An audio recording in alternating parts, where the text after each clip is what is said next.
Manchester United make it 3 wins on the trot as they pick up an important 3 points against Brighton at home in a 4-2 victory. Let's break down this big dub. United, sir, come out of the gates, get big goals from Brian and Mbeumo. He had a brace. Cunha got his debut goal, or his first goal for Manchester United, and Casemiro got a big swerver into the net. Deflection, but United hold the line against a very tough Brighton game. It was tight, probably a little tighter than even the scoreline says, but United took their chances, could have had a few others, denied a Stonewall penalty, but most importantly, they got a big 3 points, and they showed resiliency. They got in within a goal in stoppage time, and United got the killer one in a little later than stoppage time, and Mbeumo getting his second goal and putting the game to bed at 4-2. Old Trafford was rocking. Fans are starting to believe. Things are calming down.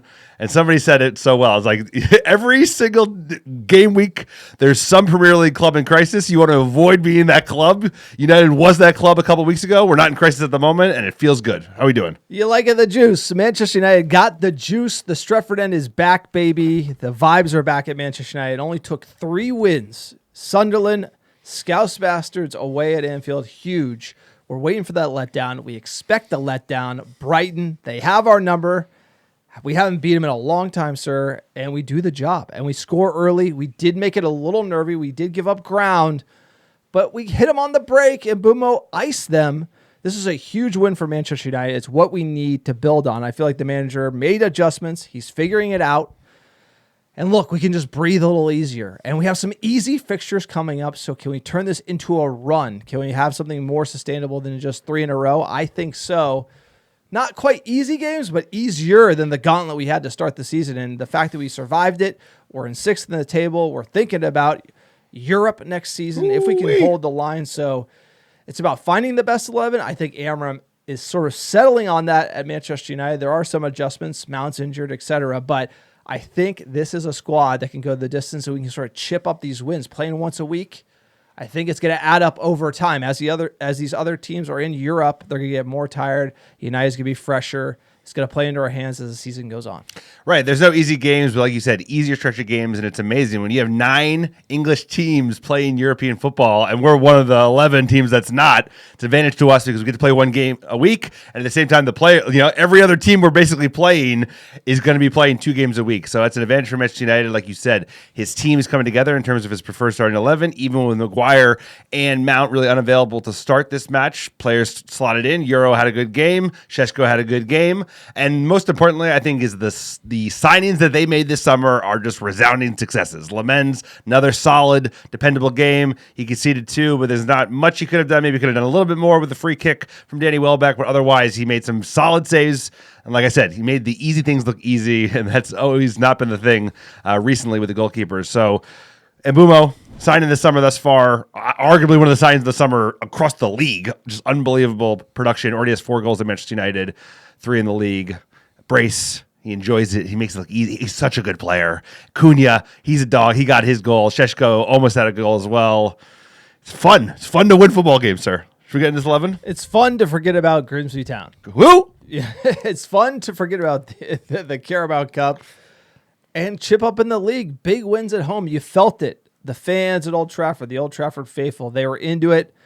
You score early, you get the crowd behind it, and it's good that Cunha and Mbeumo are getting a taste of what it's like to win at Manchester United because I think it's a real special place to do so. Let's get into that 11 versus Brighton and break down this match. So we had Lammens, Lemons. No idea. People saying it a bunch of different ways. Everyone's all over the park. Going Lammens. Euro, Delit, Shaw, back 3. Diallo, right wing back. Casemiro, Bruno, midfield 2. Delo, left wing back. And Mbeumo, Cunha, Sesko up top playing number 9. How are we feeling about this 11? I think this is the preferred choice. I think you nailed it, which is like, hey, if everyone was available, you'd run it back the same team that got the big win against the Scouse Bastards. I think that probably would have been the route that Ruben Amorim went for, but with the injuries in Maguire and Mount, logical next 2 step up. So Euro's next man up, and same with Benjamin Sesko. I like all these changes. Delo at left wing back, it's still got some question marks on it, but Dogu's having a tough run at the moment, so I guess it makes sense. No big issues with this. What were your thoughts when you saw this 11? I was surprised we still went with Diallo, but, the manager made the adjustments. Obviously, Mount, Sesko, I think the team's doing a job. I feel like Casemiro and Bruno in the midfield, those 2 are so critical to kind of set the tone. Also, the back line is solid. Lammens is unbothered by crosses. So I feel like if you have that confident three at the back with the goalkeeper who has a cool head, this team can push on with Bruno kind of ticking around with Mbeumo and Cunha. Obviously, Diallo was getting in deep against Brighton. We saw that against Liverpool, and it worked here because Brighton came to get on the ball at Old Trafford, and the counter-punching worked on Saturday. And they came at us. Let's get into that first half, sir. Brighton were very much coming out of the gates with intent, but I think United, one time after another, were looking to basically counter on the break, and they did so with a lot of effectiveness. But they had a dangerous chance for Brighton in the 7th minute, but the striker is off, even though his shot was also kind of off as well. And then the 15th minute, Welbeck tested Lammens with a pretty decent chance, and then it went from end to end. And all of a sudden, Cunha got a pretty good chance at the end of the ball, ripped it from outside the box like he knows how to do. Then, hilariously, in the 22nd minute, we got to just call this out, even though the result went our way today. 22nd minute, we were pressing really well in this game. We were creating lots of chances by that front three just being kind of ferocious in their press. And this was an opportunity in the 22nd minute where we won the ball back. Mbeumo got it. I think Ahmad won it. Mbeumo got it. He got knocked over in the box. If it wasn't a penalty, should at least been a free kick. He got tripped. Michael Oliver, Anthony Taylor, that was the combo between on the field and the VAR. And Arsenal gets this call all day. Liverpool gets this call all day. At home? Look, this is a penalty. Ahmad coming together with the defender, but he made the move around him. At the end of the day, if the ref doesn't call it on the field, VAR is getting into this habit of not overturning the referee, which is the right thing to do. It was a penalty, but we've seen these crazy pens. Like I think Bruno had one where his ankle was like tapped. They look on replay. If VAR is calling pens, you're in a bad spot. This should have been a penalty. It was enough on it. It's a stonewall pen. Ref missed it. I feel like VAR is now deferring to what the ref says on the field and doesn't really want to intervene. Whereas earlier in the season, they were doing exactly the opposite. And we see this all the time with VAR. They're changing their minds. But VAR isn't the story today, because Cunha would get his goal shortly after that in the 24th minute. Up towards Ahmad. Recycled by Bruno Fernandes for Casemiro. Slipped onto Cunha. That's a super goal.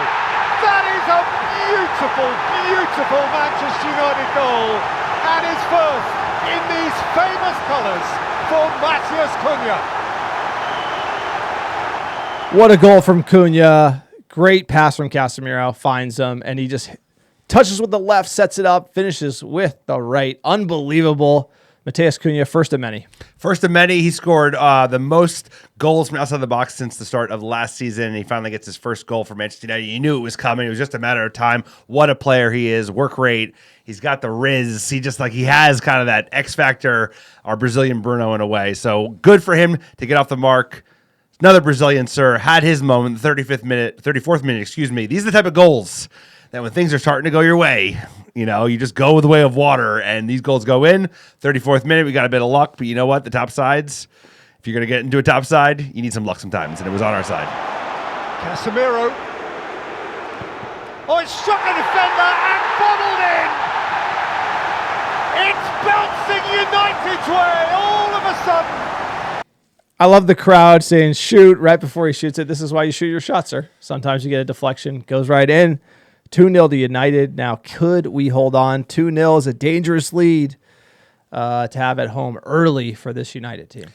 And it felt that way. You could tell United is carrying the scars of dropping points in the past. They've seen it. We've seen how many times this team has cowered, fallen apart. And I think there was nervousness in the crowd until we got the third goal in the second half. And then, of course, once that went to a 2-goal advantage, people got nervous again. But ending up the first half, sir, United were slick on the break throughout. Nice link-up play from Mbeumo, Cunha, and Sesko. Led to a really good chance for our Slovenian striker. Could have been a goal. Just sliced it wide. But it was nice one-touch football. Those three are starting to gel, and obviously, all are on the score sheet. They've all scored goals in the EPL. That's not something that every club has with their top money signings. So that's how we closed out the first half.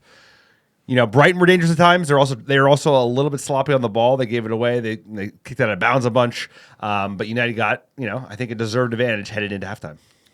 No, I think we had the more dangerous chances. We were giving Brighton a bit of the ball at Old Trafford, though, and that could be dangerous when you're trying to sit in. But we've seen this United team like sit in against the Scouse Bastards. It was comfortable. It worked, and it was effective. Second half, 48th minute, Bruno does well to dig out a shot in a contested 6-yard box, but it was well saved. 56th minute, Sesko had an outside the box banger right at the keeper. I mean, like, you love to see the power on his shot. We've seen it in Germany in the Bundesliga. He has a hell of a right boot. And the 61st minute, we would get another goal. Could we breathe easy here? Mbeumo shrugging the shoulders. What a goal for him. Brian Mbeumo, what a player. One back for Sesko, He's our player. fed forward here for Brian Mbeumo. That's a goal. Through the legs. That's a striker's goal right there. The Stretford drinks it in. Thrilling. 3-0 United. I mean, we're having a day. This is like what it's like to be a Manchester United fan. 3-0. Brighton, who are you? Having a day. And Mbeumo, a lot to do. Absolutely demolishes it near post. I mean, he just has... Look, he scored, 20 in the league last year? Yep. He knows what he's doing. And this is why it was a great transfer, sir. Like you said, it was good signings. We're starting to see them gel. It takes time for them to settle in. It's a huge club. But, man, the jersey looks light on Mbeumo. He looks like he's been at the club for years. You could say the same with Cunha. They just look like they're made to play for Manchester United. They're also like the players are rooting each other on. They're excited for the other player. Not just that the team has scored, but that individual has gotten a goal. And like you said, Mbeumo, striker's goal. What a goal! Like, knows exactly what he's doing. He uses the defender to shield against the goalkeeper by doing it through his legs, and he sees it late. Bunch of subs came on at this point. I think United thought they were home free. Heaven came on for Dangerous. Shaw. I know. And big change. The big change was in the 70th minute when Manu and Ndogu came on for Dalot and Casemiro, and our control of the midfield changed in a material way when Casemiro came off. I'm glad Manu got a shout, but I think you realize how important Casemiro is when he's not in the side. Well, Bruno's in the 2. I mean, he... Right. There's a lot to do there. Experience helps. Obviously, Manu hasn't been making minutes either, so it's kind of this dangerous thing where I feel like we're relying on Cass so much that eventually he's going to get injured. And then Manu doesn't have the minutes, so the manager back against the wall. You don't have a lot of wiggle room here to get players minutes. So 71st minute, great chance for Mbeumo, sliced it wide. 72nd, Brighton. They start getting into the game with those big changes from the manager. I feel like some of these subs let him down. Another dangerous chance for Brighton, and then they would get their goal in the 74th minute. Welbeck, free kick. Player to watch. Let's see it. Welbeck. Oh, it's a beauty. That is a beauty. And Brighton have an interest. Danny Welbeck, once of his parish, Mancunian. Look, it's what former United players do to Manchester United. I mean, they score goals at Old Trafford. Worldy of a game. It's just always the case. Lammens should do better. He should do better there. You can't really. I mean, right? He smashed it's right there. It's close. It's it's one of those where you like to see a save from a keeper. It's It's not like the most amazing free kick where he doesn't have a chance. He hits it pretty hard, but it's pretty close to him as well. He doesn't have to jump that far. But this is pretty close to him. That's what I'm saying. It's like I would expect keeper to get a hand on that. This is an acceptable level of error, though. This is like an error. It's not an error. It's not an error. No, it's not. But it's like acceptable level of like could do better. Like could do better compared to the bums we had before. Like no, I'm a Muppet. Like I'm gonna be Lammens all day. But we haven't had a lot to go by on Lammens, so I feel like now we're starting to see he's gonna get tested more, and I feel like that one you can't put your hand on all of them. He's a kid, dude. He's third game for Manchester United. He's gonna need minutes, of course, but the bar's high. Bar's high. Actually, the bar was titles, low. Sir. Actually, the bar was really we used low. To win not 3 games in a row, 3 titles in a row. And so there we go. More subs. Ugarte would get a chance. Cunha's off. Let's try to lock it down some more. How's that going to go? Xerxes comes on. Sesko off. Obviously, Xerxes has been linked with a move recently. And Brighton would get another goal despite the sub. So this is where United is starting to flounder a little bit. Milner's corner, Kostulas! 3-2 and 5 minutes still to play. And this is when I was starting to sweat. This is when, my flashbacks, the nightmare flashbacks were coming back because this is such a bad goal to concede. like first man, nobody's there, everybody's ball watching, everybody's sleepwalking. We've seen this before. We've seen it a million times with this team under this manager giving up soft goals. And this is what I thought we'd really hang our heads and drop points in an opportunity where we needed to pick up a win against a team that's had our number recently. So I was worried. But we wouldn't, because Mbeumo would save us. Save. And Mbeumo's after this. And Mbeumo to see it! What a hit. So, That's better. I'll tell you, when the Hoyland celebration like that, that's a finish that you do that. Like that's where you do the gladiator celebration. That was such a hard hit goal. It's so unnecessary too. He's just like, what a win! What a win! United go 3 in a row. It's exactly what we needed. Exactly what the doctor ordered. And our big attacking signings are on the board. Sesko needs to get on the board, but I feel like they're starting to gel. I mean, this is exactly. You expected better from United from the start, but now these guys are turning on exactly at the right time. This is when they should be coming good. They needed time. You thought the rest of the team who didn't need time would play a little bit better, but now they're gelling. They're leaders, and the team is starting to kind of get a little bit of mojo here. No, it's amazing. At least 2 of our signings are already top 5 best players in the team. They've grabbed it right away. Very little transition time. Like you said, we also had the hardest start in the first 5 games in the league, and here we are in 6th place. Things have calmed down. But like you said, we got to keep that run going. We got winnable games coming. Somehow, we got Forest coming. We'll get into that preview in a second. They have not gotten a new manager bounce, even though they have a new manager. They're due for it. They lost on the weekend. But let's get into the stat breakdown of the 4-2 victory against the Seagulls. So that feels so nice. That manager, bro, he's going to play. He was like... He's got it. Their manager, Herzler. He's a real deal manager. He's the real deal. And Young, 15 shots to our 13. So Brighton edged us there. We had 9 on target to their 5. 58% of the ball for Brighton. We had 42%. They dominated us at Old Trafford. 6 corners as well. If you look at the traditional stat sheet, we did edge them on XG. Again, this goes to the counter punching narrative. We had 2.28 to their 1.29. And, possession-wise, they had the ball, but we were more dangerous with the field tilt in the final third with 58.8%. I mean, this kind of goes to Amorim's style, this new style that we're doing where we're basically hanging in and then counter-punching with our elite attacking talent. Now, here's the problem. When you play the force of the world under Sean Dyche, he's going to say, hey, knock on the door as much as you want. And what does Amorim do, and how do we make the adjustment? I think that's the key. But all managers need to be flexible, and we see changes for Ruben Amorim where Luke Shaw's dropping into midfield. He's freeing up Ahmad on the wing to push higher. So I think we have seen a tactical adjustment from Amorim. How will he then adjust from there? And I feel like there's a lot of subs that we saw, a lot of changes that he's changes a lot, and the team doesn't get better. And so that also has to change. And how do we go at a team that's going to be content to sit in a low block, which I'm sure against Forest, we're going to see that. So some questions for the manager.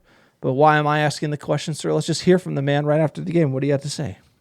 Congratulations on the win. Obviously, we spoke a lot about the Liverpool result and how important that was. But to get it over the line, a third win in a row, how big is that for you and your season? It was really important. Also, the performance.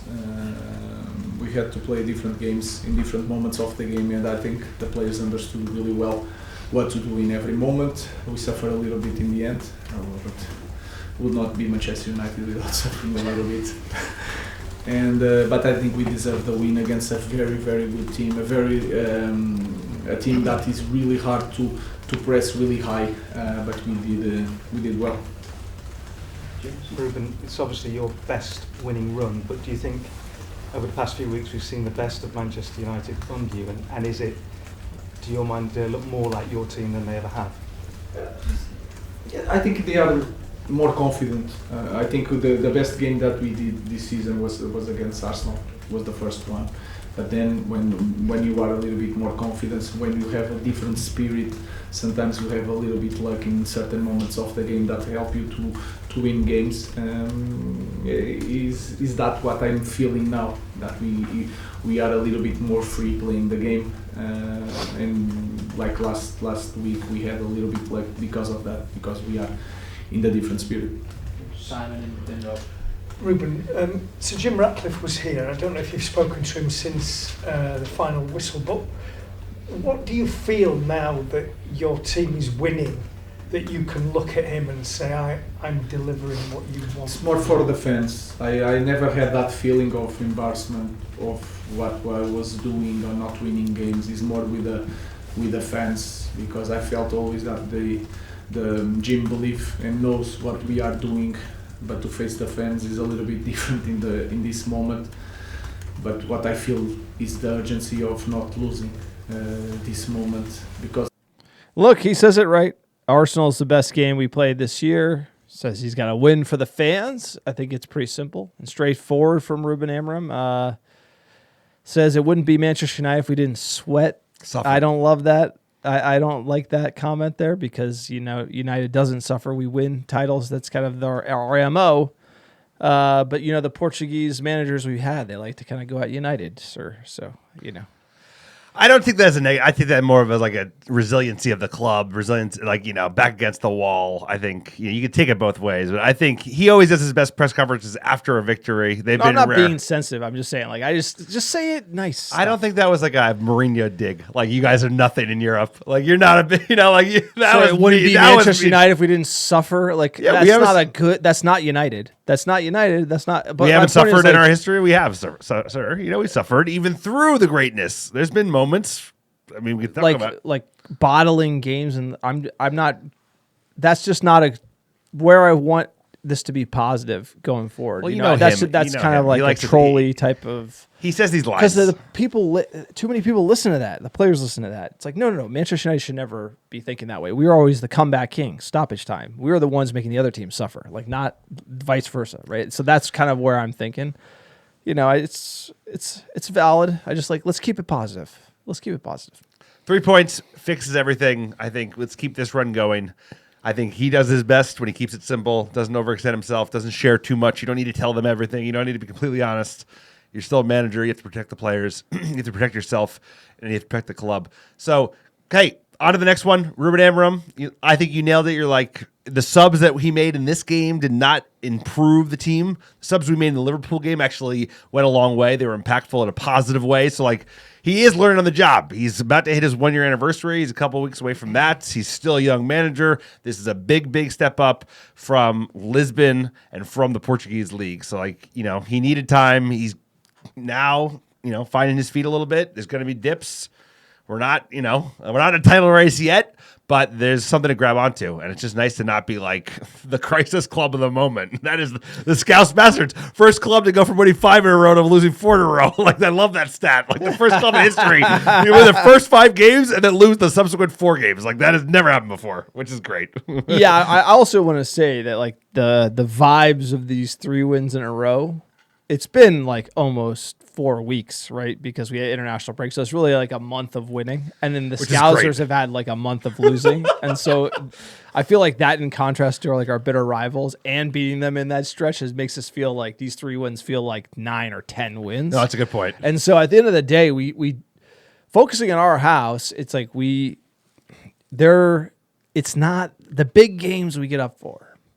We expect the Brighton was a place where we could get a letdown, right? Going to Anfield is win overperform. This Brighton game was one of those where we could have played. I think it was a great win, great goal. We were our effective goal scoring wise. We outperformed XG, but the performance could have been better. I just as a fan, what I'm looking for. And so the Nottingham Forest game with Sean Dyche, that's going to give you the old English special, 10 in the box. How do you react, right? And that's going to be a frustrating game. It's not going to be as open as Brighton, and even Sunderland played us pretty open. And so that's really what I'm seeing. It's a marathon, not a sprint. And I just kind of see, okay, how do we look there? What adjustments can we make from a sub perspective to try to break them down? And I feel like there will be an interesting test for United, and hopefully we continue this magical run because we have winnable fixtures. It's just we've struggled against these crap teams that pack it in. That's last year with Amorim. That was really difficult for us. Ipswiches of the world, and it's going to be the Forest, sir. even the West Hams are going to give us trouble. So we have to be really thinking about beating those teams and doing it convincingly. And there are teams that, aren't even kind of like the Burnleys or the Ipswich, the teams that have just had our number. Brighton has been one of those teams that's had our number over the last few years. Forest, we've had a poor record of. Spurs, they're the one coming after Forest. They beat us 4 times last year. I don't have to remind anyone listening to this pod about that. And now it's just about one game at a time. I think Manchester United and Old Trafford are starting to regain a little bit of that fortress vibe, right? First time we've won 4 in a row at home in a while, in over a couple of years. And at the same time, now you got to do it on the road against a Forest side who is desperate for a win. They are in the bottom. I believe they're in the drop at the moment. They're doing so poorly. They're hurting. They fired their manager. Ha, ha, ha. They're on their 3rd manager this season. They are in the drop. They have lost 4 They are of the their last third 5. So let's get into the Forest preview.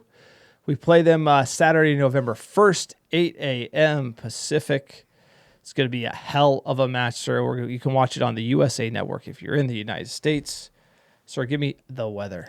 It's going to be English weather, not as bad as the last game, a little bit warmer. It's a high 50s chance of light rain as we head to Nottingham. Sounds like something out of... Sir, Robin Hood. Robin Hood, maybe Nottingham Forest. Let's talk about Forest, sir. Let's get into them. Nottingham and Sherwood Forest, sir. I'm a big fan of Robin Hood. If you haven't seen the Disney animated version, watching that with the kids is a treat, sir. Give me the background on Nottingham Forest. Forest, founded in 1865. They're an old club, go way back, nicknamed the Reds or the Tricky Trees, which is a terrific name. Home at the City Ground at the River Trent since 1898. Right over, just over 30,000 capacity stadium. They're owned by Evangelos Marinakis. Yeah. Hands on, this Greek owner that everybody sees on the pitch. Loudmouth, fans. He's super like involved, shaking the players' hands. super He's emotional, but I think he's got a little bit of a hothead. Obviously, Forest are a storied club, European pedigree, and they're back in the Premier League, of course. They're known for their assertive, high-churn recruitment model and very much kind of pushing forward this expanding commercial profile. And they had a very, very successful period back in the late 70s, early 80s, where they won back-to-back European Cups in 1979 and 1980. Obviously, they just brought in... something we never did, sir, and they got the 2 stars to prove it on the Forest logo. And they just got the main man, Sean Dyche. He's in town. Don't mess with him, sir. He is the Burnley man who basically made his come up at Burnley, did well at Everton during their transition and takeover. He was basically appointed after the brief Ange Postecoglou stint at Forest on the 3rd manager. This Greek owner is just kind of a madman and just firing everybody, which is just a riot to have in the league. So, sir, give me the overview on Sean Dyche. No, but, he's a manager that a lot of us have known for a while. I'm actually happy. Good for him to get like a chipping up club, a club that recruits well. They are a selling club. Bad owner, though. This is not like... No, it's true. I was thinking that. I was like, he got like a good club because they have a really good squad. Obviously, they're playing European football, but the hothead owner is not something you want. He likes to play the 4-4-2 or the 4-5-1. Out of possession, he'd like to seek a narrow, vertically compact block that funnels play out wide. And then when they're on the ball, they like to favor directness with purpose in build. So a lot of early diagonals to wide runners, an emphasis on second balls and territorial gains. Big on transitional plays both ways, regaining and releasing patterns to basically hit quickly before the opponent can reset. So they like to come at you fast. And they're also very, very aggressive on set pieces. But he's only had a week, so he's not going to have too much time with this team. And usually, we've seen this before. Manchester United has like a track record the last couple of years playing new managers. They come in after the previous manager's been sacked. It happened a bunch of times last year. Usually when they're in a bounce, he wants a bounce now against United. This is a huge game. It's playing at home in front of a lively City Ground attendee group. Of the fans, and they're going to look to come at us because he needs to turn the corner. He's got a hothead owner breathing down his neck. That big fat Greek guy, bro. He's going to be furious. He's going to be like with a bad beard. But it's going to be a cautious home ground because you have this is the relegation manager, right? He staved off relegation for Everton during the ownership transition.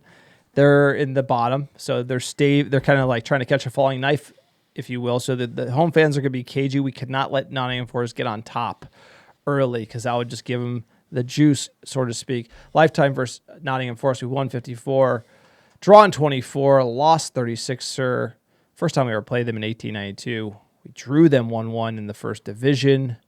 Obviously, Newton Heath back then, last 5, lost 3, 1, 2. What are we talking about, sir? And we lost 3 of the 4 last EPL matches against Nottingham Forest. They did the double against us last year under Nuno.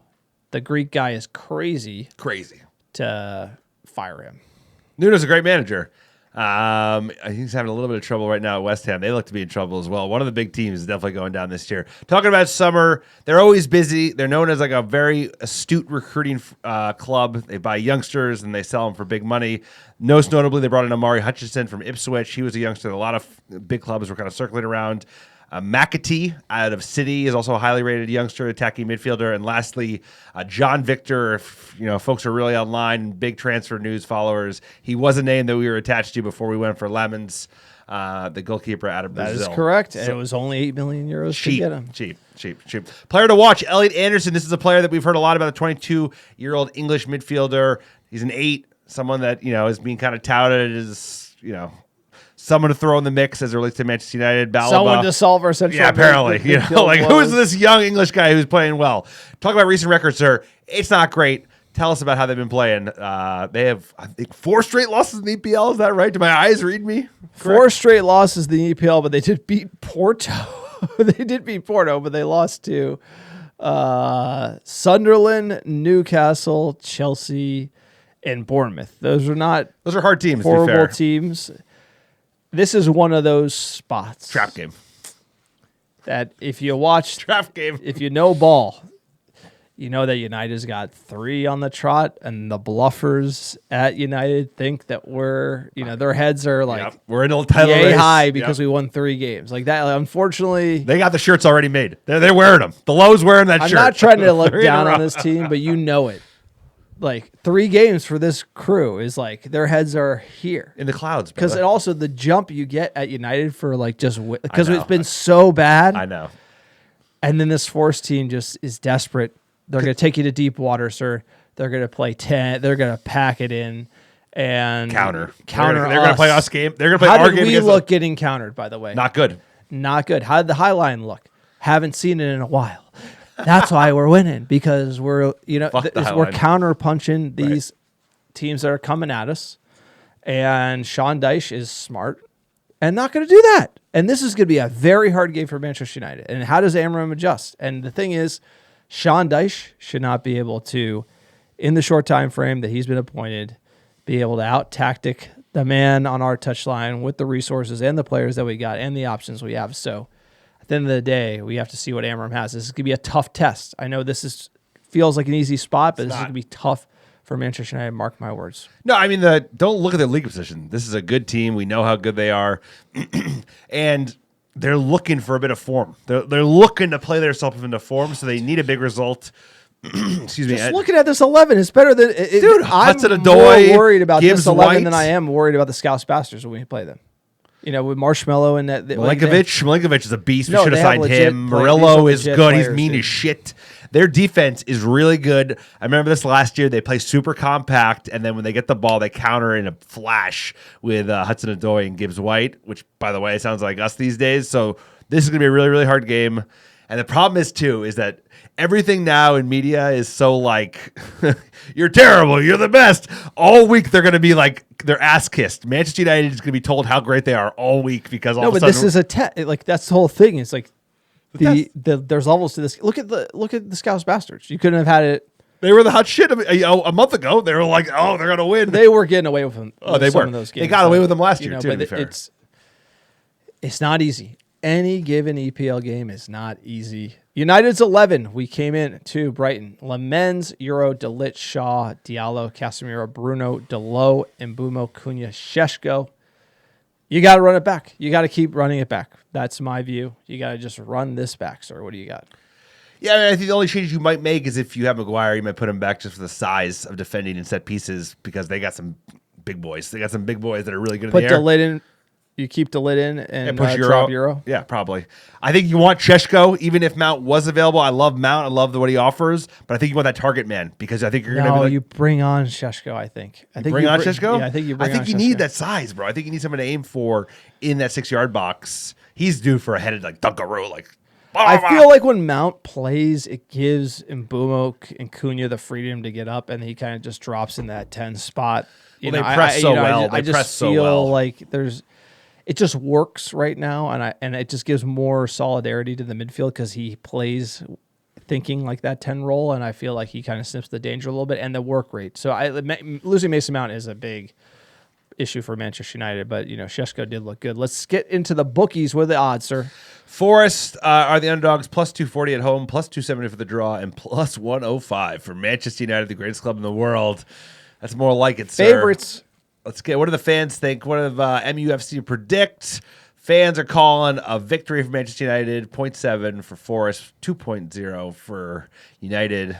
That's called a win. Average goals, 70% think we're going to win. It is a United win, sir. MUFCpredict.com. Get into our prediction games. Sir, between you and me, I am having a substantial lead, and I will be cashing in on my steak dinner from last season. Double steak. On Tuesday. Got to get that steak, sir. Very excited. Got to order the Wagyu what Alex is paying. Sir, you're up first. What do you got? First score prediction.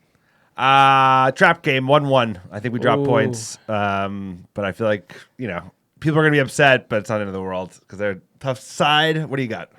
Muppets ride. It is 2-1 for Manchester United. I was going to go 1-1, but I'm just thinking, Muppets got to ride. I think we're going to win this one out. We have the attacking quality. Sesko winner. Chicken dinner. I'm going to say mid-80s Sesko winner. Jersey off, yellow card. The whole caboodle, sir. How are we feeling about that scenario? I want him to win. I want him to get a Dunkaroo header. He got an assist. He looked good. I'll tell you what, not Arlo White. It sounds like Arlo White. Graham Lasso, what are you doing, bro? What have you done with your life? Somehow you get to call these games. He was slating our boy Benjamin Sesko, our giant Slovenian striker. How dare you? He was not the only one. He was they were putting up a graphic on NBC Sports, hasn't had a touch all game. It's the 11th minute. It's relax, dude. It's the 11th minute. They're coming at us. It's okay. He got an assist, by the way, before Fabian Wirtz and that shit mustache. Hated, adored, never ignored. Let's get into the news. All right. It is United in the news. We're talking Harry Maguire. New contract. Romano 2 weeks ago tweeted out that parties from Maguire's camp and Manchester United were meeting. Now Ben Jacobs following up with the story. Initial talks have started. 32. He's open to a 1-year extension. While Manchester United are discussing the best approach for the club, sir. Maguire had a great goal, the winner at Anfield. He's sort of been through the mill. He's been through a bunch of managers, came in as an £80 million signing, maybe took the armband, lost the armband. And I feel like he's become a fan favorite just because of the class in that he weathered the storm. No one can take that away from him. And the only thing that I think he did wrong was the photo with the fan after Ole got fired. The night Ole was fired, he was out to dinner and got a picture with the fan on social media. That's the only benign thing compared to some of these clowns, to be fair, but you're right. Well, the Greek fighting wasn't great. Greece was not great after he got signed, but he was young. And he's defending his sister, which he got, family. Maguire is he's what United fans hope to forget forever, which is this era. You could sing his praises, say he's a great player, say all of this and that. It's no, not really. He's going to be gone. This era will go, and he will be a part of one of the worst eras in Manchester United history. He probably underperformed for his price tag, but everyone loves that big slab head, and I think he's got some grit and spit in him, and he fights for this club. You can't deny that every week. So maybe I'm being a little harsh. Cut wages. If you give him on cheap wages, maybe year extension with that, I'm fine. But let's be honest, where we're headed is not Harry Maguire. I mean, with European football and more games, apparently he's very open to a significant price cut, salary reduction. He's at $190 a week. We're talking about half that, maybe low 100s. I think he has a role to play. He's resilient. He doesn't get a lot of injuries, kind of like Bruno Fernandes. He's good in the air. He plays pretty well in the back three. If we stick with that, if we stick with Ruben Amorim, we're sticking with that. And United loves a comeback. We love a guy who's kind of been pushed to the edge and fought back and showed his resiliency. We overpaid for him. I think the captaincy at Manchester United is a poison chalice. It lets everybody down. But without that burden of being the captain, I think he shined. He's come up with some huge goals, late goals. He's got a role to play, but I know he also got dusted playing the high line about 4 games ago. Remember the Liverpool debacle. You know how many times we saw him just get absolutely this is under Ole, under Eric Ten Hag. We've seen some comedy clips of defending from Maguire. Look, seen comedy. Here's the thing: he went through spells where he was not playing well. He got benched for his form at United. Then Southgate stuck with him at England. He was playing so bad for United where he was just benched. And he was the captain of Manchester United, not even playing. I feel like he's kind of come around, but is it the system that is fitting him better? So what happens? I agree. In a back three, we should re-sign him for the cut rate wages. If it's a back two, if we're playing the back four with 2 center backs, I would not re-sign him. For me, a De Gea, cutting De Gea cold turkey, that was crazy. For me, Maguire, you could argue moving off of him and it wouldn't be insane. But this is more of the good and cheap. It's kind of he reminds me of the Lindelof characters that you just never get rid of. Like a Delo type of. He's better. He scores goals. Lindelof never scored any goals. He's a center back, But he scores big goals. And I think what you said is you need. But you understand the archetype I'm trying to. Yeah, if we played a back four, you wouldn't keep him. I think I'm aligned there. But you need 3 center backs, and he's actually really good where he has 2 quicker center backs on his either flank. Yes, exactly. Yeah. So for that, if we're sticking with Ruben Amorim, which if we keep winning, we will be sticking with Ruben Amorim. We're supportive of that. I think he has a role to play, especially a cut rate deal and leadership. This is we got a bunch of older players, then we got a lot of young kids. It's good to have someone like him. I think he's a good egg, but I know what you mean. Everyone's high on him because of the Anfield winner. Well, that goes a long way. That goes a long way. By the way, I'm high on him because of the Anfield winner, but I'm trying to remember the entire contract. Remember how bad he was. I'm trying to remember the entire contract. The entire contract. It hasn't been just all gravy, right? At the end of the day, there was some real tough, on the pitch spells that he had that led to him being benched, as the captain of United. And maybe it was the arm. I don't know. Was it the armband? Was it playing 2 at the back? And so United has gotten into these positions under our current ownership where we just re-sign players because it's cheaper than going out and buying new ones. And I think Maguire is not that, but I've seen so much of that at United. I know what you mean. You have PTSD that I about hate it. that. But you know what I'm saying? That's part of my issue with it is that over time, and for me, I think eventually United will be playing at back four. We will probably. And I just don't want his contract to go longer than that, and much longer than that. You give him a year or 2, or a year with an option for another year. I also think he's shown Luke one Shaw thing. would be another. Yeah. Well, I have higher regards for Maguire than Luke Shaw personally. Yes, but I'm saying Luke Shaw's a player that we will re-sign yes, in this fashion and Delo, and not get rid of, and Delo. And it would just be the same guys, and I'm just But Maguire's shown a really important characteristic, which is he has shown the ability to play, at least recently, with a decent level of form, wearing the Manchester United badge, which certain there's a certain value in that because this badge breaks certain people. It has in the past, player after player. I think he has a role to play. I know what you mean, but if it's Ruben Amorim, he has a role to play. So I'm killing Maguire right now. Murdering him. I'm murdering him, killing him. He got the winner at Anfield, first win in a decade. Sir, 80 million. No, he overpaid. If it was 60 though, but if we paid 60 million for him, no. But what I'm trying to say is, I like Harry Maguire. I like him a lot. Love the song. I thought the header against Lyon was amazing last season. I like. If you don't like Maguire, something's wrong with you because of just like you said, what he's gone through and how he's come out. And I just feel like there's something in that. But United have had this pattern of just giving players extensions from a financial perspective, and that's why I think when you're the director of football, you're harsh. Yeah, you're getting rid of players Ruud van Nistelrooy is gone. Beckham's gone. Players that we loved and cherished are better than Harry Maguire were just gone. And I feel like there, brother. And we're in the keeping the Shaws and the Maguires, and so it's just a different flaw. Good teams are getting rid of players, really good players before they come good or they need to pay. And we're in the opposite. City wouldn't keep them. City wouldn't keep them. 32-year-old center back, I don't think they'd keep him. Like that's a different. It depends on the terms of the contract. So I like you said, similar like with De Gea, like wages are lowered, re-sign him. Like we're not winning the league. Like we just need to plug the gap. Maguire, by the way, re-signing him on a lower wage deal is not the problem. So like I agree with the lower wage deal. I'm just saying United does need to just there's something to be said there.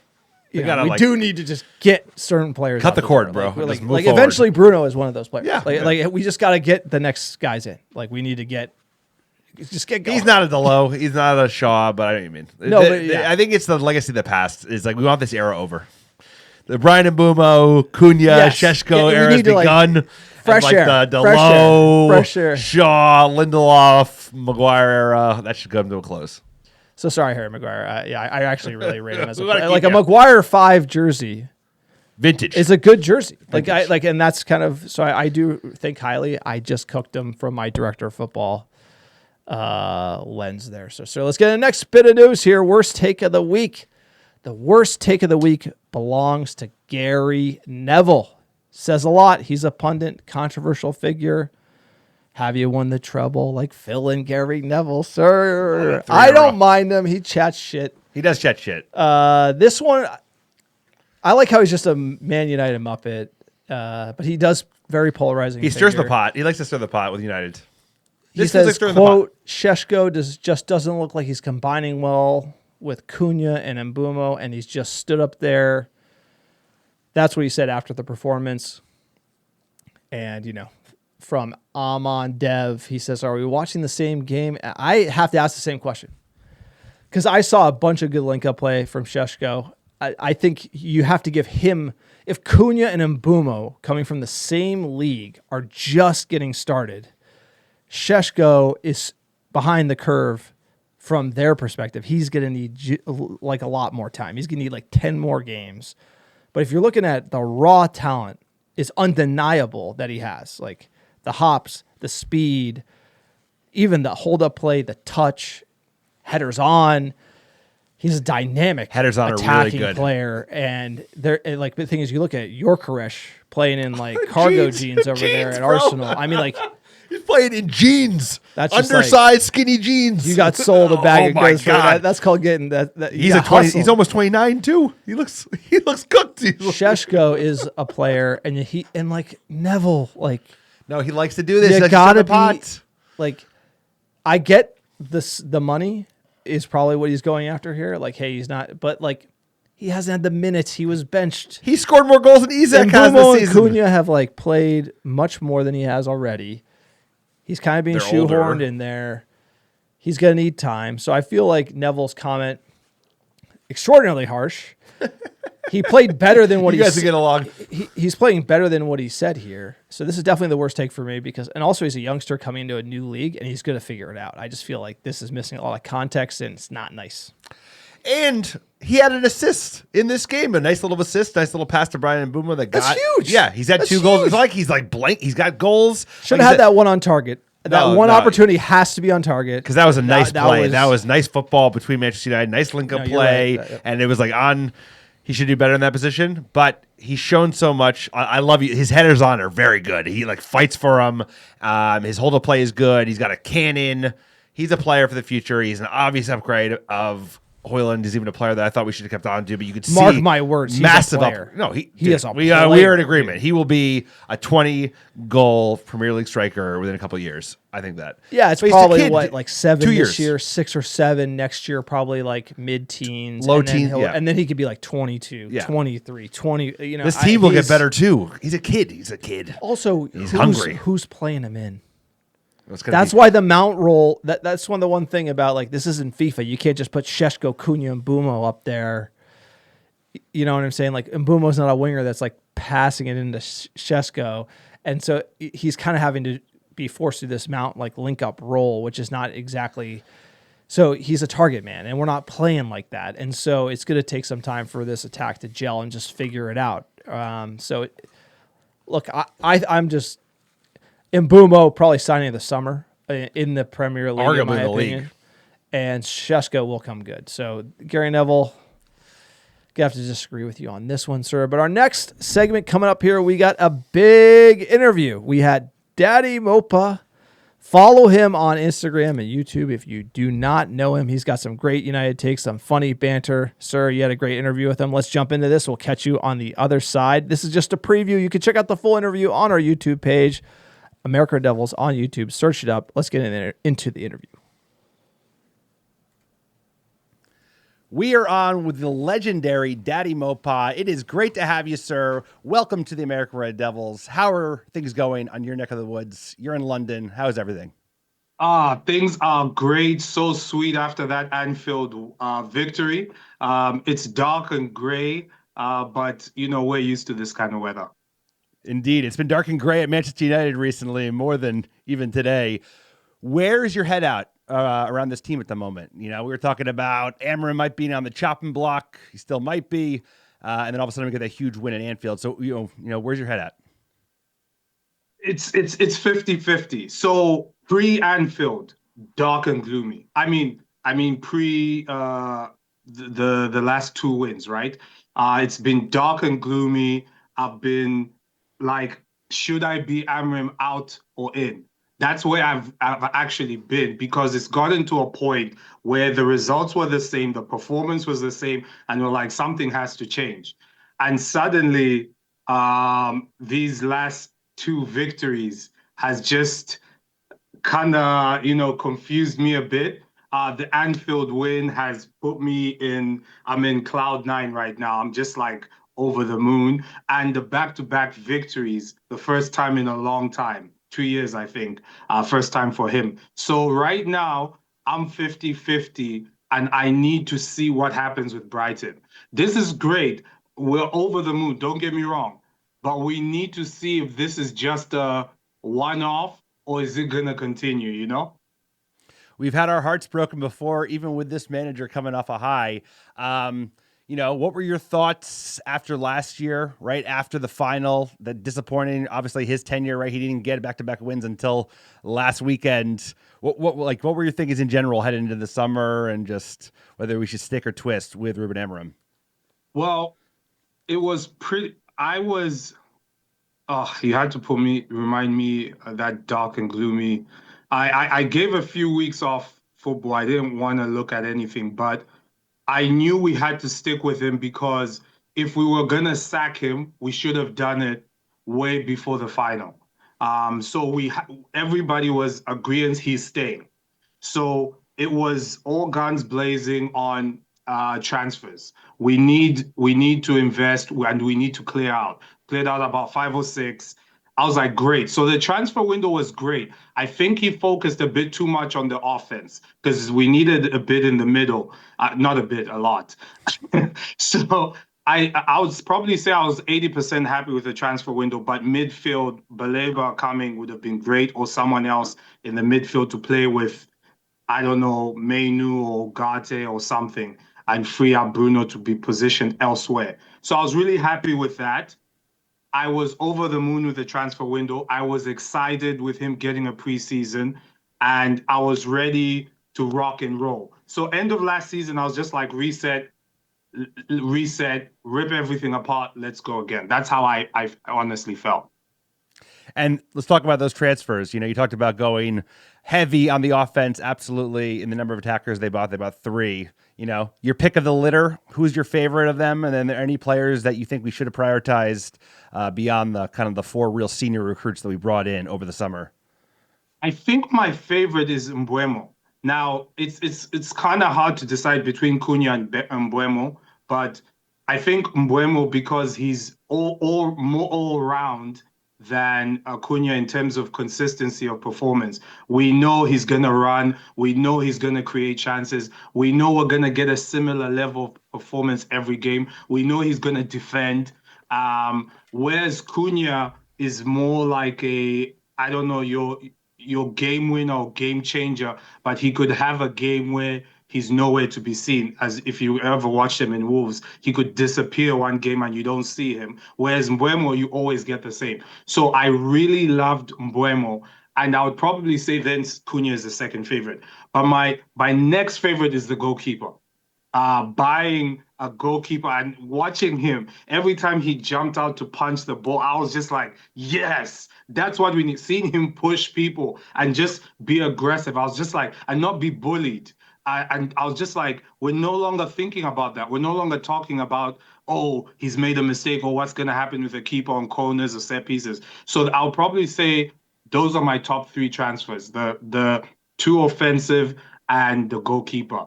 But I was gutted that we couldn't get Baliba. Is that how we pronounce it? Baliba? Yeah. Depends. Yeah. You don't want to come to the American Devils for hard rules about pronunciation. That's not our expertise. Any players that we moved out that you would have liked to see get another run at it, that you think maybe we shouldn't have gotten rid of last summer? None at all. They all had to go. And not necessarily because they're not good players, just because the relationship wasn't working. The number one that had to go was Rashford. And the reason for that was he's been abused. He's taken a lot of heat, but also mentally he just hasn't been there. And Man United is a tough place to be, and we don't need that right now. So it was important to get him out of the way, and his wages.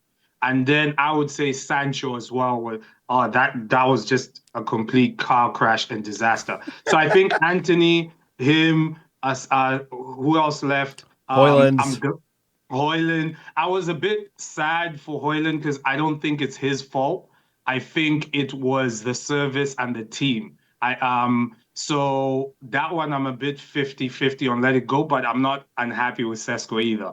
Onana, thank goodness. I mean, I wanted it to work, but after Grimsby, he had to go. That was a disaster, and 2 of the goals were his fault. So I think everyone had to go, but I still think we have some people missing.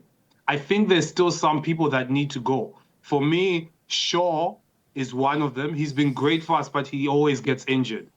And we can't rely on injury-prone players anymore. And I also have this inkling thing about Dalot and getting a proper wing back. Not because he hasn't tried and given effort, but I think he's part of the old regime. There's a lot of players we've been clearing out over the years. I just feel like he's still one of those players where one day he's great, another day he's just making. It's just time to move on with that one. I feel personally. DaddyMopa knows ball. DaddyMopa with a great assessment. Sancho's a car crash. That's my favorite quote there. Also talking about clearing out some dead wood that we were just talking about with the Maguire extension. Great interview, sir. Legendary Manchester United fan. Find him on Instagram, DaddyMopa. Look him up on YouTube as well.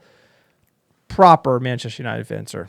Pleasure to have him on the pod. Can't wait to have him back. His assessment was great. Check out the full interview on our YouTube channel. It was awesome. I forgot about Anthony. I literally forgot about it. It was like, that's great. That's like, I actually realized I don't have to think about him anymore. He's gone. It's great. That last minute contract hustle. You remember with, that? Batiste. You know what? It all worked out. Yikes. It all worked out.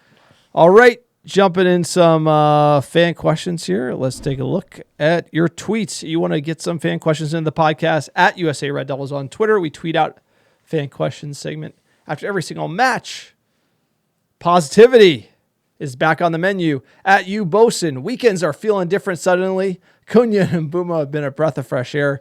Young Cash shows up with a light game schedule. Title charge. Stop it. First time I heard that. I don't think I've Ulrich. ever heard that in the fan question, sir. We've been through it, guys. We heard it. This It lasts team for like is a week. It lasts for it's happened. This team has taken us to deep water. 3-2, you were feeling it. Everyone was feeling it. We get the win. What a win. At D_Cole, not all doom and gloom anymore, sirs. There's an established 11 that has some desire and what appears to be actual tactics. I still think we need some more bodies on the bench, but best we've looked in a long while. Decently easy run of games ahead as well. Need some transfers in January. We do need some transfers in January. You think we're getting them? I don't think we're getting any. And DaddyMopa was right about talking about the midfield. We've been discussing that one. We're getting away with it. They can basically I'm play still Casemiro worried, sir. 60 minutes a week. If I'm you still- notice, he Casemiro gets injury. yanked 60, 70 minutes. He can play it a week. That's it. Casemiro injury. Oh, we're in trouble. But that's what, Sir Jim, and then we're They like, ran you it know back. what? They ran it back. How do we break? Well, you know what? Ugarte? Maybe it was How Bru- did we break? Like, you I don't know. that PS, that was like call the cops. They've gotten a lot of transfers. To be fair, that's like the only like bust like they've made. You know, I think Dogu will come good. Obviously, this summer was good. Heaven, Dogu's Delit. regressed. But he's 21. He's a kid. He'll be okay. I have faith. He's a unit. No, I like him. I really. He has like him. regressed. He started the season but young- very well. By the way, he started did. the season, and then the manager. Well, they moved him in and They're out, moving- and then he's coming in for these bit parts, and he's looked poor. He's looked low in confidence. But all I'm saying is, like, if Ugarte is the one egg, that's okay. There's gonna be some eggs. Of course, my favorite part about Manchester United winning is Randy's back. What up, Randy? Being positive. Broke the Anfield curse. Broke the Brighton curse. We look like we know how to play football again. It was the new signings show. No choice but to up the standards now. They've proven they know what they're doing. Not a fan of the ending, but I'll let it slide. He's a harsh critic. We get the win. Everyone's buzzing. Yoni boy, is it just me or are all the commentators anti-United? Yes. Beautiful pass from Brighton. What a play. United got lucky. United this. It's the anti-United is real. What game, sirs? Buzzing over the win. Let's go. It's true, but NBC's always been like that because there's a bunch of Chelsea, Arsenal, like Bums. ex-players who, just like Lee Dixon, Graham Lasso. Bums. Hated, adored, never ignored. They don't like United. We ruined their childhoods. We ruined their careers. There's a reason why they're that way. Is like they just don't like Manchester United. Everyone wants to keep us in the mud, and hopefully this team is getting out of it. Let's push them in the mud. They don't like us now. When do we actually get into a title race? Hey, we got rid of Arlo White. I think, we're going to take credit for that one. Ty Kircher, can we keep getting the admins to post about beating us before we play them? Again, Brighton posted Did they?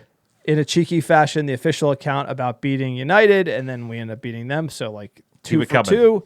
At Timo United, Onana would have saved that free kick. Just kidding. All positive vibes today. Glory, glory. And Jack the Weatherman here, all clear. Enjoy some sunshine, ARD fam. We're enjoying this one. Jack the win Weatherman, a that's week. good, by the way. That's like the hurricane watch. It's like there's no hurricanes in the moment. I'm worried. It could turn in an instant. I love the vibes. Feels good. It feels good to get the wins. But in the back of my mind, there's that dark room that I don't want to go in, and it says, you know what? The foundation is, this team, it does things to you. And I'm just like, I 3 is not enough. You got to give me 8, 9 unbeaten. Go on a run. Go on a real run. We need to go on a real run. Yes. They have it in them. Mainu needs to get into that midfield and show us something. We need things like, because we've seen this team, like Ten Hag would tighten up. Remember, he would, this is the same team. He would tighten up and play the same 11, and then it would break. And it would take too long to fix. And I just feel like we found something in these 3 games, but like Forest is going to be a curveball. That's why Forest is so important to win. And because they're in a slide. They're a vulnerable Forest right now. They're going to come at us. Their back's against the wall. They're in a relegation fight. Every game's an derby. Every game's I know. an derby. There's no with this easy team, ones. Just because European football, if we get, it's like, I can't believe in that yet. Because I can't lose it. I can't lose it. It's not Champions League. I don't think it's going to be Champions League, but I'll take Europa League. No, 5th place, 60 Champions million. League. Let's go.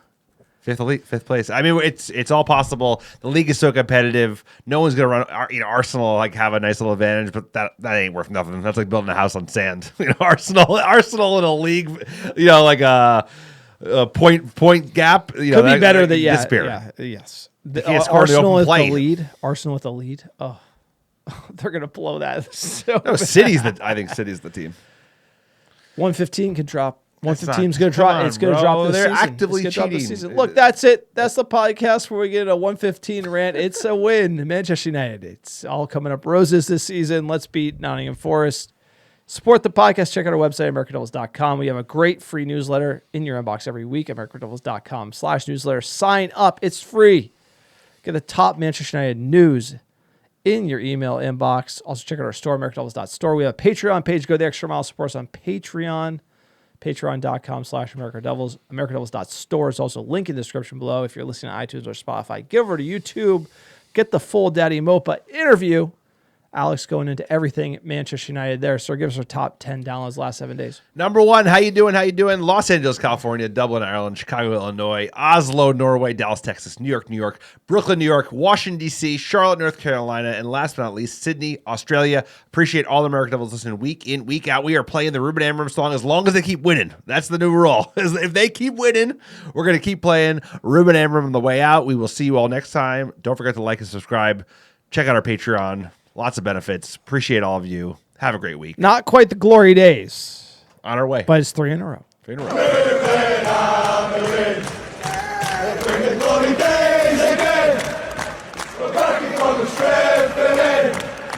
It's in the restaurant.